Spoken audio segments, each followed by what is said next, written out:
Hello दोस्तों, welcome back to Hindi वार्ता साहित्य चैनल में आपका स्वागत है। तो आज हम करने वाले हैं हिंदी साहित्य का दूसरा इतिहास बच्चन सिंह की पुस्तक से, जो हमारी उत्तीर्ण सीरीज़ है उसकी आज ये 3rd क्लास होगी। कल हमने विषय सूची को डिस्कस कर लिया था और विषय सूची के अंतर्गत सबसे पहले जो हमें पढ़ना था अपभ्रंश काल, जिसको आदिकाल को ही नाम दिया है बच्चन सिंह ने अपभ्रंश काल। उसकी शुरुआत में आज हम करने वाले हैं हिंदी भाषा, जाति और साहित्य। सबसे पहले जो है बच्चन ने इसी को अपभ्रंश काल में स्थान दिया है, हिंदी भाषा, जाति और साहित्य। तो चलिए फिर जल्दी से वीडियो को शुरू करते हैं। इससे पहले अगर किसी ने नहीं देखा है तो विषय सूची को जाकर वो देख सकते हैं। ये उत्तीर्ण सीरीज़ है हिंदी साहित्य का दूसरा इतिहास बच्चन सिंह का, जो कि लाइन टू लाइन जो है वो हम इसको कवर करेंगे। तो चलिए शुरू करते हैं जल्दी से। अपभ्रंश काल, जो कि बच्चन ने नाम दिया है आदिकाल को, शुरुआत है उसकी हिंदी भाषा, जाति और साहित्य से कि आधुनिक भारतीय आर्य भाषाओं के उदय के साथ विभिन्न जातियों का उदय होता है, जैसे तमिल, तेलुगु, हिंदी, बंगला, मराठी, गुजराती, पंजाबी आदि। आधुनिक भारतीय आर्य भाषाओं के उदय के साथ बोला है इन्होंने। अब आधुनिक भारतीय आर्य भाषाओं के उदय के साथ बच्चन ने कौन कौन सी भाषाओं का उदय बोला हुआ है? तो तमिल, तेलुगु, हिंदी, बांग्ला, मराठी, गुजराती, पंजाबी आदि विभिन्न का जो है इन्होंने उदय बोला है। इसको याद रखिएगा, इम्पॉर्टेंट है। विभिन्न जातियां अपनी भाषा, संस्कृति, रीति नीति, आचार विचार के संवर्धन और सुरक्षा के प्रति अधिक सचेत हो उठती हैं। भौगोलिक स्थिति और ऐतिहासिक परिस्थिति के कारण एक जाति का दूसरी जाति से संबंध होना अनिवार्य है, पर उसका जोर अपनी विशिष्टता बनाए रखने पर होता है। हिंदी अन्य भाषाओं से 2 अर्थों में भिन्न है। पॉइंट है आपका कि हिंदी अन्य भाषाओं से कितने अर्थों में? 2 अर्थों में भिन्न है। कौन कौन से 2 अर्थ हैं? एक है आपका क्षेत्रीयता के अर्थ में और दूसरा भाषा समुच्चय के अर्थ में। इम्पॉर्टेंट कथन है, आपको एग्जाम में बिल्कुल बन सकता है कि बच्चन सिंह ने हिंदी भाषाओं से 2 अर्थ, यानी कि हिंदी भाषा को अन्य 2 अर्थों से भिन्न किस रूप में माना है? एक क्षेत्रीयता के अर्थ के रूप में और दूसरा भाषा समुच्चय के अर्थ के रूप में। याद रखिएगा। अन्य भाषाएं कौन सी हैं? एक क्षेत्रीय हैं। अब बोला जो भाषाएं हैं तो अन्य भाषाओं को एक क्षेत्रीय भाषा में रखा है, जबकि हिंदी को बहुक्षेत्रीय भाषा में रखा है। ये भी आपका इम्पॉर्टेंट है कि बच्चन सिंह ने हिंदी को एक क्षेत्रीय भाषा या फिर बहुक्षेत्रीय भाषा के अंतर्गत रखा है। तो बहुक्षेत्रीय भाषा के अंतर्गत हिंदी को रखा है। हिंदी आपकी हिमाचल प्रदेश, हरियाणा, राजस्थान, उत्तर प्रदेश, मध्य प्रदेश और बिहार तक फैली हुई है। प्रदेश वाले आप 3 ले सकते हैं, हिमाचल प्रदेश, उत्तर प्रदेश, मध्य प्रदेश, हरियाणा, राजस्थान और बिहार। आपको पता है यहाँ से HPSC के एग्जाम में यही वाला इसी से मिलता जुलता प्रश्न था, कंसेप्टेबल प्रश्न था, वो उसको समझना पड़ना था। आंसर जो था वो आपका वहाँ पे राजस्थान था।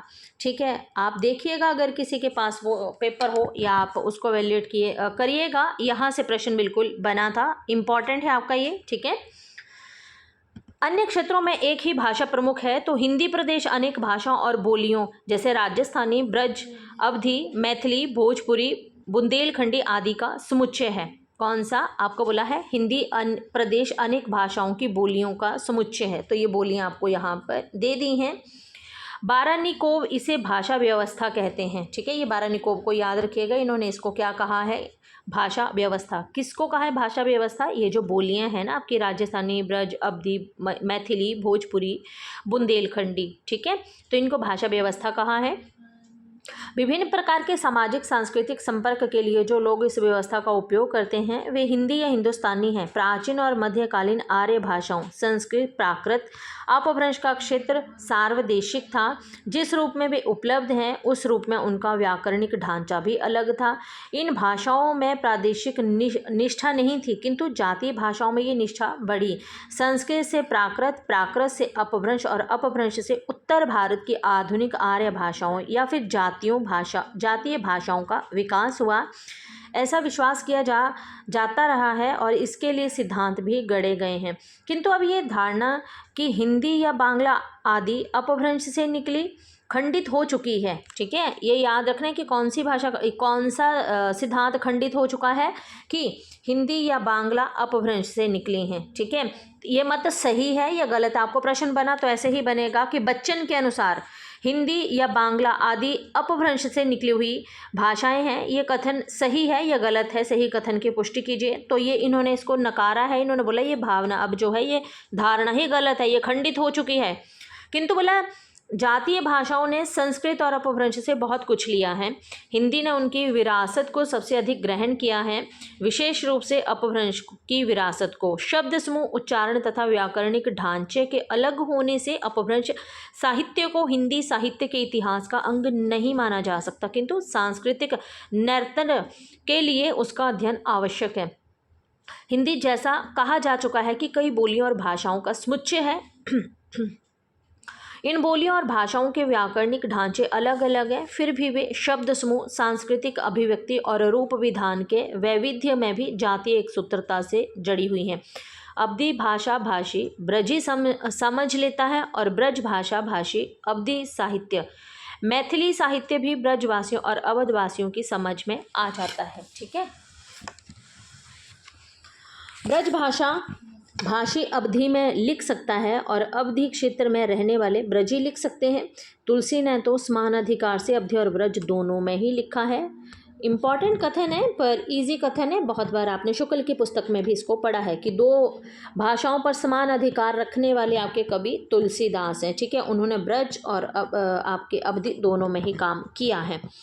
एक समय तो ब्रज भाषा पूरे हिंदी क्षेत्र की साहित्यिक अभिव्यक्ति का माध्यम बन चुकी थी। हिमाचल से विदर्भ और राजस्थान से असम तक। भैया यही आपको प्रश्न इसी तरह का मैं आपको बता रही हूँ, ये इम्पॉर्टेंट है, आने वाले एग्जाम में बिल्कुल बन सकता है। ये हिमाचल से विदर्भ और राजस्थान से असम तक, ठीक है, ये याद रखना है। यदि उसमें गद्य लिखा जाता रहा तो खड़ी बोली का स्थान वही लेती। आज प्रत्येक भाषा भाषिक क्षेत्र में खड़ी बोली साहित्य, संस्कृति, शिक्षा, पत्रकारिता, विचार विनिमय, राजकाज का माध्यम स्वीकृत हो चुकी है। इससे इसकी जातीय स्वतः सिद्ध है। लेकिन इतिहास पर जोर देने वाले रूसी लेखक ने भी जब ये कहते हुए देखे जाते हैं कि हिंदी भाषा भाषियों की कोई निश्चित जातीय चेतना नहीं है, तो आश्चर्य होता है। कुद्रिया वसेब ने अपनी पुस्तक, ये कुद्रिया वसेब की पुस्तक है, कौन सी? हिंदुस्तान में बिरादरी और जात पात। इम्पॉर्टेंट है, हिंदुस्तान में बिरादरी और जात पात पुस्तक किसकी है? कुद्रिया वसेब की। कुद्रिया वसेब की पुस्तक है हिंदुस्तान में बिरादरी और जात पात। इसमें इन्होंने लिखा है कि हिंदुस्तान की आबादी की कोई निश्चित चेतना नहीं है, जैसा उदाहरण के लिए तमिलों या गुजरातियों के मामले में है। यद्यपि ये इलाका और उसकी आबादी सामान्य इतिहास के सूत्रों से आप में बंधे हुए हैं। रूसी लेखिका आपकी जो है ओस्को क्लोबा, ठीक है, ओस्को कोबा है, क्लोबा नहीं है ये, ओस्को कोबा, ठीक है, ओस्को क्लोबा है ना, हिंदुस्तानियों को एक जातीय समूह मानती हैं। ये रूसी लेखिका हैं, इसको याद रखना है। ठीक है, ओस्को क्लोबा ये हिंदुस्तानियों को एक जातीय समूह मानती हैं, इंपॉर्टेंट है। उनके मतानुसार ये लोग ऐतिहासिक विकास की विलक्षणता और दीर्घकालीन औपनिवेशिक दासत्व के कारण एक स्थिर जातीय समुदाय का निर्माण नहीं कर पाए। बारानिकोव का मत भी यही है। आप देखना बारानिकोव को इन्होंने कितनी बार स्थान दिया है। ठीक है, ये दूसरी बार है यहाँ पर, है ना। फिर मैं आपको बताऊंगी इसमें ट्रिक एक। बोले यदि कोई हिंदुस्तानी या मध्य देश की जातीयता को तमिलनाडु और बांग्ला की जातीयता के समक्ष देखना चाहेगा तो वे ऐतिहासिक परिस्थितियों को नज़रअंदाज कर बने बनाए सिद्धांत खोजने का प्रयत्न करेगा। बहुत से ऐसे प्रदेश, बहुत सी ऐसी जातियां हैं जो अंध प्रदेशवाद से ग्रस्त हैं। यदि हिंदुस्तान की जातीयता उसी तरह से होती है तो राष्ट्रीय एकता क्षतिग्रस्त हो उठती है। ठीक है, ये वह केंद्र है जिस पर राष्ट्रीय एकता निर्भर करती है। इसके अंतर्विरोध इसके प्रदेशवासी नहीं होने देते। इसकी सहिष्णुता, प्रदेश निरपेक्षता, विशिष्ट बौद्धिकता, गहरी राष्ट्रीयता ही इसकी जातीय विशेषताएं हैं। विदेशी आक्रमणकारियों के विरुद्ध ये जाति निरंतर वीरता पूर्वक लड़ती रही। सन 1857 के प्रथम स्वतंत्रता संग्राम का मुकुट इसी जाति के माथे पर बंधता है। भक्ति आंदोलन अपने अंतर्विरोधों के बावजूद सामंतवाद के विरुद्ध इतने प्रखर रूप से इसी क्षेत्र में उदित हुआ। पर आर्थिक दृष्टि से हिंदी के क्षेत्र पिछड़े हुए हैं। जातिवाद का बंधन बहुत कम शिथिल हुआ है। इन व्यवधानों के हटते ही इसकी जातीयता की भूमिका अपने क्षेत्र के लिए ही नहीं, संपूर्ण देश के लिए महत्वपूर्ण होगी। प्रादेशिकता की संकीर्ण सीमा से बंधा मध्य प्रदेश की प्रवृत्ति कभी नहीं रही। ये इम्पॉर्टेंट कथन मैं अभी लिख देती हूँ। मैंने आपको बता दिया, मैं जो बता रही हूँ ये इम्पॉर्टेंट है, आएगा देखना बिल्कुल। जो मैंने पहले ही हाईलाइट किया है इसको कि प्रादेशिकता की संकीर्ण सीमा से बंधना मध्य देश की प्रवृत्ति कभी नहीं रही। 9वीं शताब्दी के अंत में राजशेखर ने काव्य मीमांसा में लिखा है कि गौड़ आदि देशों के कवि संस्कृत में, लाट देश के कवि प्राकृत में, मरुभूमि और पंजाब के कवि अपभ्रंश में अधिक रुचि रखते हैं। अवंतिका, पारियात्र और दशपुर आदि प्रदेशों के कवि भूत भाषा का अधिक प्रयोग करते हैं। वेरी वेरी इंपॉर्टेंट लाइनें हैं ये। और मध्य देश के कवि यो मध्य देश निवसती स कवि सर्व भाषा निषण, उसे किसी भाषा विशेष में रुचि ही नहीं है। ठीक है, देखो ना कितनी अच्छी बात बोली है कि राजशेखर ने काव्य मीमांसा में लिखा है कि गौड़ आदि देश के जो कवि हैं वो संस्कृत में बहुत रुचि रखते हैं, लाट देश के कवि वो प्राकृत में रुचि रखते हैं, मरुभूमि और पंजाब के कवि अपभ्रंश में अधिक रुचि रखते हैं। तो वहीं अवंतिका, पारियात्र और दशपुर आदि प्रदेशों के कवि बोला भूत भाषा में अधिक प्रयोग रखते हैं। पर वहीं मध्य देश के कवि उनको किसी भाषा विशेष में रुचि है ही नहीं, वे सभी भाषाओं में समान रुचि रखते हैं। मध्य देश की माटी का ही गुण है कि वे अपने लोगों को उदार बना देती है। इंपॉर्टेंट कथन। संभवतः राजशेखर ने भूत भाषा का प्रयोग अवंती और दशपुर की लोक भाषा के लिए किया था। वेरी वेरी इंपॉर्टेंट कथन कि भूत भाषा का प्रयोग अवंती और दशपुर की लोक भाषा के लिए किसने किया है? आपका सही आंसर होगा राजशेखर। विधानता भूत भाषा के कवि विट, बहेलिया आदि के बीच बैठते थे, अतः ऐसे कवियों की भाषा जन भाषा हो सकती है। किंतु उत्तर भारत, जो सामान्यतः हिंदुस्तान भी कहा जाता रहा होगा, की लोक भाषा 11वीं, 12वीं और 13वीं शताब्दी में हिंदवी या हिंदी कही जाती थी। इन शब्दों का प्रयोग मुसलमानों ने किया है। कौन से शब्दों का? हिंदवी, हिंदवी या फिर हिंदी। ठीक है, हिंदवी शब्द का पहला प्रयोग अबू सईद के फारसी इतिहास में मिलता है। Very very important. मैं जहाँ पर आपको हाईलाइट करने वाली चीज़ें हैं वो मैं आपको खुद दे रही हूँ। क्लास वाले जो भी बच्चे हैं उन्होंने जो मैं पॉइंट बता रही हूँ वो लिखने हैं। राजशेखर वाला कथन आपको लिखना है। भूत भाषा का प्रयोग अवंती और दशपुर की लोक भाषा के लिए किया था किसने? राजशेखर ने, ये आपको लिखना है। उसके अलावा हिंदवी शब्द का पहला प्रयोग किसके द्वारा किया गया था? तो बोला हिंदवी शब्द का पहला प्रयोग अबू सईद के फारसी इतिहास में 1049 में किया गया था। उसने महमूद गजनबी के चंदेल दुर्ग कालिंजर के घेरे का उल्लेख किया है। गजनबी ने 1020 में कालिंजर पर घेरा डाला था। सईद के अनुसार कालिंजर के दुर्गाधिकारी नंद ने महमूद की प्रशंसा में लुगात ए हिंदवी में एक कविता लिखी थी। इंपॉर्टेंट है लुगात हिंदवी कविता किसके द्वारा लिखी गई है? तो ये याद रखना है। ये जो थी बोला कि सईद के अनुसार कालिंजर के दुर्गाधिकारी नंद ने महमूद, ये नंद के द्वारा लिखी गई थी। ठीक है ना, याद रखना है, इंपॉर्टेंट कथन है। ठीक है, आगे चलते हैं। अच्छा, आगे हम पहुँचे कि लुगात हिंदवी का अर्थ है हिंदवी शब्द। पर ये हिंदवी क्या है? संस्कृत और अपभ्रंश के लिए इसका प्रयोग कभी नहीं हुआ। इसे बुंदेलखंडी का पुराना रूप माना जा सकता है। खेद है कि उपयुक्त कविता अप्राप्य है। ठीक है, ये प्राप्त नहीं है लुगात हिंदवी, पर याद रखना है नंद ने इसको लिखा था।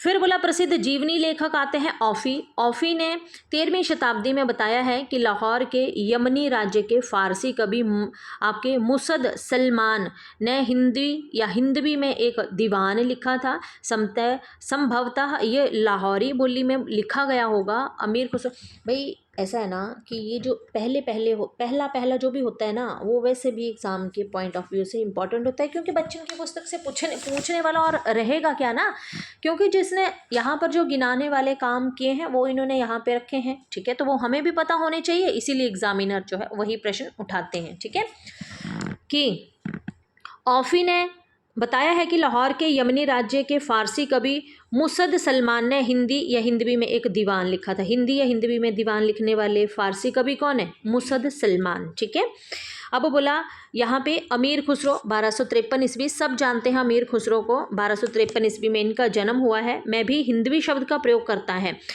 तुर्क हिंदुस्तानीय नियम मन हिंदवी गोयम जवाब, यानी मैं हिंदुस्तान तुर्क हूँ और हिंदवी में जवाब देता हूँ। यहाँ पर हिंदवी दिल्ली के आसपास की खड़ी बोली है, दिल्ली के आसपास की, याद रखना है। बाद में इसी को हिंद कहा जाने लगा।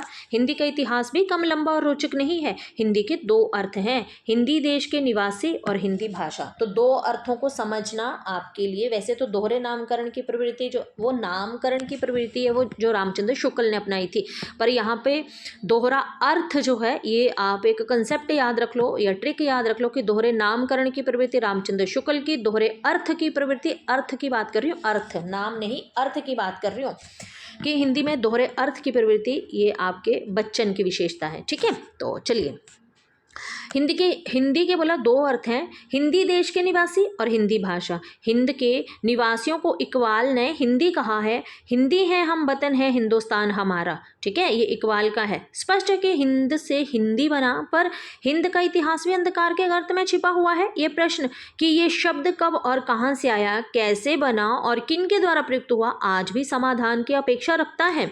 इसके संबंध में दो मत फिर से प्रचलित हैं, प्राचीनतावादी पंडितों का मत और भाषा वैज्ञानिकों का मत। पहला मत हिंदी या हिंदू को संस्कृत सिद्ध कर देता है, मेरु तंत्र नामक संस्कृत ग्रंथ में लिखा है। भैया मैं आपको बता देती हूँ, यहाँ से ये आपको ये बन सकती है आपको पंक्ति, और किस ग्रंथ में लिखा है ये भी बन सकता है आपको। ठीक है, मेरु तंत्र में ये लिखा है, हिंदू धर्म प्रलोपतारो जायते चक्रवर्तीन हीनश्च दुष्यतेव हिंदू दुरिचित्य प्रिय। ठीक है, ये पंक्ति मेरु नामक एक ग्रंथ है संस्कृत का, उसमें ये लिखी गई पंक्ति है आपकी। ठीक है, अर्थात हिंदू का अर्थ हीनों को दूषित करने वाला और हिंदी का अर्थ मलेच्छ है। मेरु तंत्र सांप्रदायिक ग्रंथ मालूम पड़ता है और यूरोप वासियों के यहाँ आने पर लिखा गया। इसमें एक स्थान पर फिरंगी शब्द का भी प्रयोग हुआ है और इसकी प्रामाणिकता स्वतः खंडित हो जाती है। संस्कृत प्राकृत अपभ्रंश में इसका प्रयोग कहीं नहीं मिलता है। ठीक है, बोला भाषा वैज्ञानिकों ने इस शब्द की ऐतिहासिकता का उल्लेख करते हुए बताया है कि हिंदू का प्राचीनतम उल्लेख ईरान सम्राट द्वारा दारा के अभिलेखों अवेस्ता ग्रंथ वेंदीदाद आदि में हुआ है।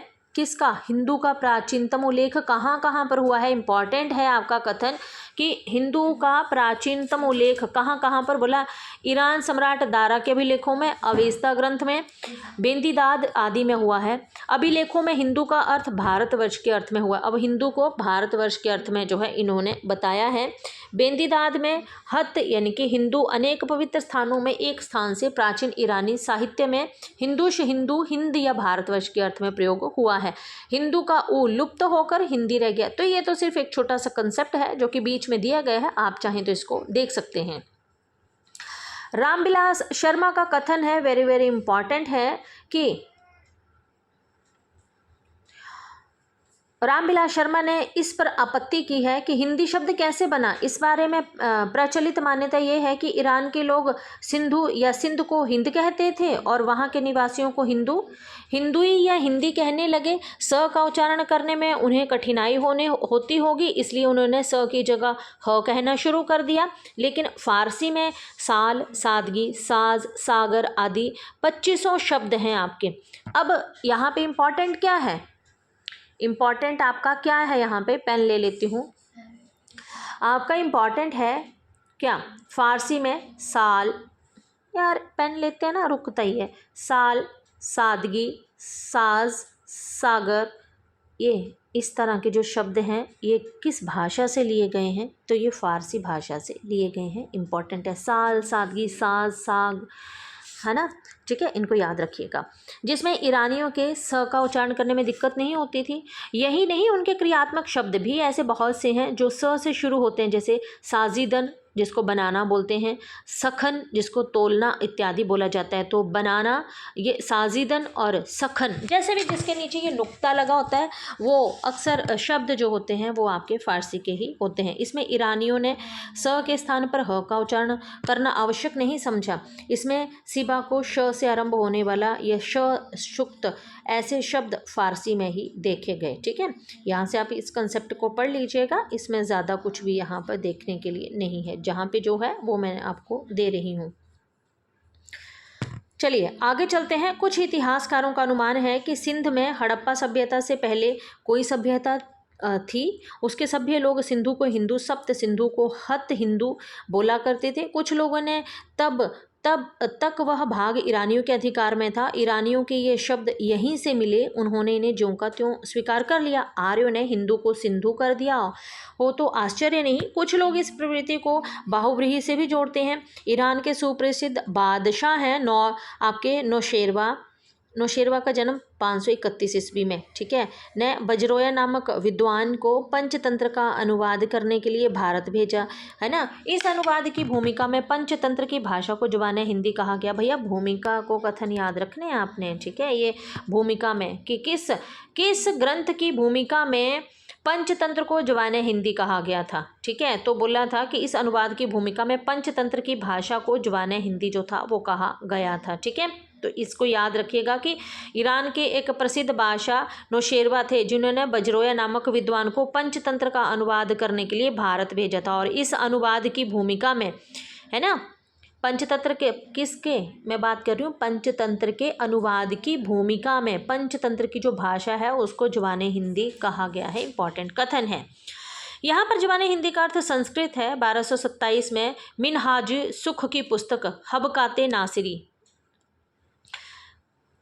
नासिरी किसकी पुस्तक है, नासिरी किसकी पुस्तक है, आपकी जो है मिनहाजु सिख की पुस्तक है ये, है ना। हबकाते नासिरी में बताया गया है कि जवान हिंद में बिहार का अर्थ मदरसा होता है। यहाँ जवान हिंदी का अर्थ पाली या अपभ्रंश होगा। प्रसिद्ध घुमक्कड़ इब्न बतूता 1333 ईस्वी में रहला इब्न बतूता में लिखता है। और इसके बाद किताबत अलावाज अलज दरात दीवारों पर कुछ हिंदी में लिखा था। ज़बान हिंदी का स्पष्ट अर्थ है हिंद में रहने वाले की भाषा। पर इब्न बतूता ने हिंदी का प्रयोग किसी स्थानीय बोली के अर्थ में ही किया है। ये निश्चित है कि उत्तर भारत की कोई बोली रही होगी। ऊपर के विवरण से स्पष्ट होता है कि हिंदी शब्द उत्तर भारत की विभिन्न भाषाओं और बोलियों के लिए भिन्न भिन्न समय में हुए हैं। कभी ब्रजी के लिए, कभी अवधी के लिए, कभी बुंदेलखंडी के लिए, कभी लाहौरी के लिए, तो कभी दहलवी के लिए। जायसी ने पद्मावत के उपसंहार में लिखा है, वेरी वेरी इंपॉर्टेंट है। अब जायसी ने पद्मावत के उपसंहार में क्या लिखा है, तुर्की अरबी हिंदुई भाषा जेते आही जेही महामार्ग प्रेम कर सबे सराहे ताही। वेरी वेरी इंपॉर्टेंट पंक्ति है, पद्मावत के उपसंहार से ली गई पंक्ति है, जायसी के द्वारा लिखी गई कि तुर्की अरबी और हिंदू भाषा जैसी तेही मगमार्ग प्रेम कर सबे सराहे ताही। हिंदुई अवधि है, जैसी इसी भाषा को भी कहते हैं कि आदि अंत जस गाथा अहे लिखी भाषा चौपाई कहे। यहाँ पर अब अगर आप शब्द सर्कल करना चाहें तो आप यहाँ पर जो है तुर्की अरबी, यहाँ पे प्रेम शब्द और आप तुर्की अरबी हिंदी भाषा, ये तीन शब्द जब एक ही पंक्ति में आएंगे तो पंक्ति आपकी जैसी की हो जाएगी। जो लोग हिंदुओं को केवल खड़ी बोली कहते थे वे दिग्भ्रमित हैं, और जो लोग हिंदी का इतिहास 80 वर्षों का मानते हैं वे इतिहास बोध से च्युत हैं। अपने भेदभावी दृष्टिकोण के कारण कुछ लोग हिंदवी और हिंदुई को हिंदुओं की भाषा कहते हैं और हिंदी को मुसलमानों की भाषा। इन लोगों को इंशा की रानी केतकी की कहानी देख लेनी चाहिए, है ना। आपको पता है कि रानी केतकी की कहानी इंशाअल्लाह खां के द्वारा लिखी गई है, बोले इसको देख लेना चाहिए। उसी कहानी में ऐसी कहिए कि जिसमें हिंदी छुट और किसी बोली का पुट ना मिले। ये तो हिंदवी की बात हुई। नूर मोहम्मद अपनी अवधि को हिंदी कहते हैं। नूर मोहम्मद ने अपनी किस बोली को नूर मोहम्मद ने किस बोली को हिंदी कहा है, तो अवधी बोली को हिंदी कहा है। हिंदू मग पर पाँव न राखो काजो बहुते हिंदी भाखे। नूर मोहम्मद ने कौन सी अवधी जो है, ठीक है ना, इस बोली को क्या बोला है, इन्होंने हिंदी कहा है, ठीक है। नूर मोहम्मद से 21 वर्ष पहले गिरिधर राय ने हिंदी शब्द का प्रयोग, गिरिधर राय का समय 1743 ईस्वी, बोला नूर मोहम्मद से पहले गिरिधर राय ने जो है वो हिंदी शब्द का प्रयोग ब्रजी के लिए किया था। हिंदी माही फ़कीर के अक्षर लागे तीन, ये देवनागरी में लिखी जाने वाली हिंदी में है। मीर ने अपनी भाषा को हिंदी कहते हुए लिखा है, क्या जानूँ लोग कहते हैं किसको, सरूखे कल्ब आया नहीं है लफ्ज़ ये हिंदी ज़बां के बीच। मीर का याद रख लेना, क्या जानूँ मीर कहते हैं लोग, तो मीर शब्द को यहाँ पे आप जोड़ लेना, आपके लिए पंक्ति ईजी हो जाएगी। दक्खनी हिंदी के कवियों के बारे में भी भ्रम फैलाया गया था कि वे अपनी भाषा को हिंदी कहते हैं, हिंदवी नहीं। वहाँ पर शेख अहमद जैसे कवि भी हो गए, उन्होंने लिखा है जवा हिंदी हिंदवी मुझसू हूँ और दहलवी, ना जानू अरब और अजब मसनबी। अतः ये स्पष्ट है कि हिंदी, हिंदू और हिंदवी शब्द व्यापक क्षेत्र में ही हिंदी भाषा और बोलियों के लिए 12वीं से 13वीं शताब्दी में प्रयुक्त होने लगा है। मतलब कि निष्कर्ष क्या निकला कि हिंदी, हिंदवी और हिंदवी ये शब्द व्यापक रूप में कब प्रचलन में आया था, तो 12वीं से 13वीं शताब्दी में ये आपका जो था हिंदू, हिंदवी और हिंदवी शब्द जो था वो प्रचलन में आया था। ये कहना कि अमुक शब्द हिंदुओं द्वारा प्रयुक्त होता था और अमुक शब्द मुसलमानों द्वारा अनैतिकता और शरारतपूर्ण है। इधर हिंदी उर्दू के रिश्ते को लेकर पुनः बहस आरंभ हो गई। हिंदी उर्दू एक ही जाति का साहित्य है या दो जातियों का? हिंदी साहित्य के इतिहास में उर्दू साहित्य को शामिल किया जाए या नहीं? इस बहस के पीछे सांप्रदायिक तत्वों और हिंदी उर्दू के कुछ अकादमीश्रियों का हाथ भी है। उर्दू शब्द का आविष्कार तो किसी समय 19वीं शताब्दी में हुआ था। अब उर्दू शब्द के आविष्कार की बात की गई है ना, 19वीं शताब्दी में, जबकि हमने क्या बोला, हम ऊपर पढ़ के आए कि हिंदी, हिंदू और हिंदी शब्द का प्रचलन जो था वो कब से शुरू हुआ था, वो आपका 12वीं से 13वीं शताब्दी में, और उर्दू शब्द का आविष्कार 19वीं शताब्दी में हुआ है। खड़ी बोली हिंदी उर्दू की कविता की भाषा प्रयोग विधि में अंतर अवश्य है, पर यह अंतर शैलीगत है, भाषागत नहीं है। कथा साहित्य का जहाँ संबंध है, दोनों का अंतर बहुत कम है। व्याकरणिक दृष्टि से दोनों एक हैं। हिंदी उर्दू को अलगाने का योजनाबद्ध प्रयास कलकत्ते के फोर्ट विलियम कॉलेज में गिलक्राइस्ट की देखरेख में आरंभ हुआ था। उर्दू को यामिनी भाषा कहने का श्रेय लल्लू लाल को ही जाता है। वेरी वेरी इंपॉर्टेंट कथन सब बच्चों ने लिखना है कि उर्दू को यामिनी भाषा कहने वाले प्रथम जो आपके लेखक हैं वो कौन है, वो लल्लू लाल जी हैं, जो फोर्ट विलियम कॉलेज के नौकर थे। नौकर यानी कि नौकरी करते थे, ऐसे वाला पोचे वाला नौकर नहीं, वैसे वाला नौकर, ठीक है। उनकी अपनी औपनिवेशिक भाषा नीति थी। इसी नीति के तहत उन्होंने लिखा है, सो पाठशाला के लिए महाराजा अधिराज सकल गुण निधान पुण्यवान महाजान मारकुइस बलजली गवर्नर जनरल प्रतापी के राज में श्रीयुत गुनगाह के गुनियन सुखदायक जान गिलक्रिस्त की आज्ञा से संबत 1860 में लल्लू लाल जी लाल कवि आगरे वाले ने, जिसका सार ले यामिनी भाषा छोड़ दिल्ली आगरे की खड़ी बोली में कर नाम प्रेम सागर धरा, इस औपनिवेशिक नीति के परिणाम से सब परिचित हैं। ठीक है, तो ये लल्लू लाल का कथन है, इसको याद रखना है, उन्होंने लिखा है ये। ठीक है, आगे है कि हिंदी उर्दू की उच्च शैलियों में भेद है, पर बोलचाल की भाषा एक है, दोनों ही अपने मूल स्रोत से प्रेरणा लेती हैं। उर्दू का भविष्य हिंदी भाषा भाषी के क्षेत्र में है, वे उसी तरह हिंदी भाषा व्यवस्था का अंग है जैसे बोलचाल की अन्य बोलियों और भाषाएं। बोरिस क्ल्यूयेव द्वारा संपादित पुस्तक आपकी स्वतंत्र भारत जातीय तथा भाषाई समस्या, भाई ये इम्पॉर्टेंट है, आपको मैं बता देती हूँ। आपकी बोरिस क्लूयेव की पुस्तक है ये, स्वतंत्र भारत जातीय तथा भाषी समस्या। पुस्तक किसकी है, तो ये बोरिस क्लूयेव की है, याद रखना है। उन्होंने यहाँ पर एक पुस्तक में लिखा है कि उपरोक्त सभी बातों से यही निष्कर्ष निकलता है कि हिंदुस्तान के क्षेत्र में उर्दू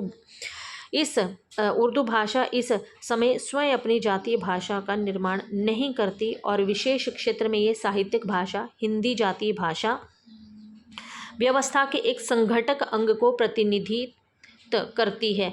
12 निकेब, ये तीसरी बार आपके आ गए हैं। 12 निकेब मैंने आपको बोला था ना, याद रखना। ठीक है, ने स्पष्ट लिखा है कि एक ही जनगण को जिनमें निर्माण अधीन जाति के सभी लक्षण और सर्वोपरि एक राज्य के ढांचे के भीतर क्षेत्रीय एकता का लक्षण विद्यमान है। दो भिन्न भिन्न भाषाएं अर्थात हिंदी बोलने वाले दो जनगण में विखंडित नहीं किया जा सकता है। अतः उर्दू साहित्य के इतिहास को भी हिंदी साहित्य के अंग के रूप में रखना तर्कसंगत और वैज्ञानिक है। ठीक है, तो ये था हमारा आज का टॉपिक। ठीक है, और कल के टॉपिक में फिर हम दोबारा जो है कल के टॉपिक में हम आगे वाला करेंगे, जिसमें जो है आज मैं बता देती हूँ अपभ्रंश काव्य और हिंदी की रचनाएं जो हैं उनको हम करेंगे। ठीक है, आज जो था वो हमने इसको ख़त्म कर लिया, इनका हिंदी भाषा जाति और साहित्य, और इसमें से हमने जो भी इम्पॉर्टेंट आपके कथन बनते थे, जो भी इम्पॉर्टेंट तथ्य बनते थे, मैंने आपको सारे के सारे हाईलाइट साथ में ही करवा दिए हैं। तो चलिए फिर मिलते हैं कल इसी समय पर। अगर वीडियो पसंद आए तो वीडियो को लाइक और चैनल को सब्सक्राइब ज़रूर कीजिएगा। मिलते हैं नेक्स्ट वीडियो में, तब तक के लिए धन्यवाद।